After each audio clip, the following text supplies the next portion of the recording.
आपण पाहतोच आहोत नाशिकमध्ये अत्यंत धक्कादायक परिस्थिती समोर येते आहे। मोठा पूर आलेला आहे। नदीला या पुराचं पाणी थेट भांडी बाजारात शिरलंय। अनेक दुकानांमध्ये पाणी साचलंय। यामुळे व्यापाऱ्यांचंही मोठं आर्थिक नुकसान झालंय।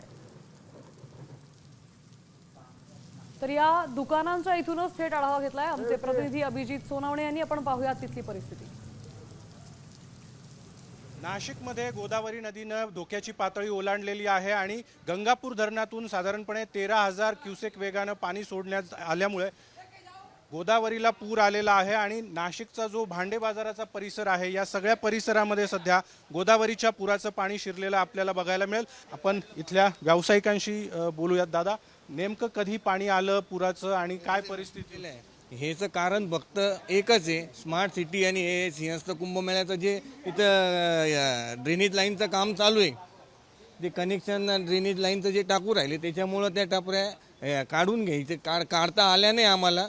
त्या काढल्या नसल्यामुळं त्या टपऱ्या वाहून गेलेल्या आहेत। कमीत कमी आमच्या 10 ते 12 टपऱ्या वाहून गेल्या आहेत।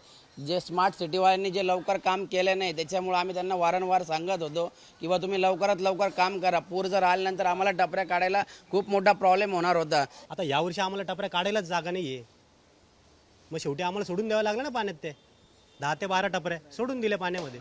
अनेक टपऱ्या ज्या आहेत, जवळपास 10 ते 12 टपऱ्या ज्या आहेत त्या स्मार्ट सिटीचं काम सुरू असल्यामुळे त्या ठिकाणी त्या व्यावसायिकांना बाहेर काढता आल्या नाहीत आणि त्या टपऱ्या गोदावरीच्या पुराच्या पाण्यामध्ये वाहून गेल्यामुळे काही व्यावसायिकांचं मोठ्या प्रमाणात नुकसान झालंय।